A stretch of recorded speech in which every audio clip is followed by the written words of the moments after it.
Jade Croscoe. We're at the Bad River Reserve in northwestern Wisconsin. We're listening to stories about treaty rights and the struggle to affirm Anishinaabe treaty rights in the 70s and 80s and 90s. What have you learned so far? I've learned a lot here and also from videos that were made by Glyphwig. And I've also showed a lot of the crew members from LCO that are working with me this summer the videos.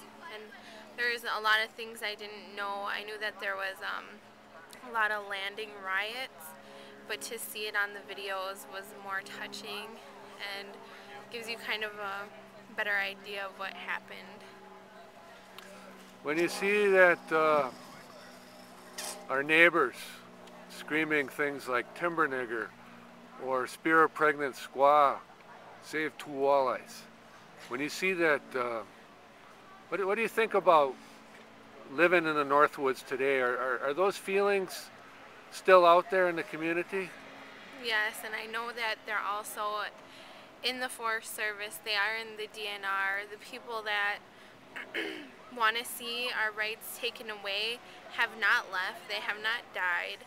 They are kept more quiet, but I'm really proud to know that those things aren't happening anymore in front of my eyes at the landings, that our people are more safe to be out there on the lakes now, and there is education that we are not taking all of the resources, we are using them wisely. I think that's important, and that's a message that really needs to be showed to the other side, because we had these resources, we've had these systems for thousands of years, and their systems are new and they're failing, and that's why they're adopting new ordinances. But I think it's important that we keep educating them about who we are and our systems. When I think about the wild rice, I get kind of sad because one of our favorite ricing lakes, Smith Bridge up on the St. Croix, has an invasive species now, curly pondweed. So you're right. The management system that's been in place for the last 100 years is not serving us very well. What are some of the teachings that Anishinaabe elders bring to caring for the land? What are some of the things they've taught you? Never to take too much, always to leave some for others, to share, to put down your tobacco, and to be respectful and grateful for what you take out, because it might not be there, it might leave where we are now and go someplace else if it's not treated right.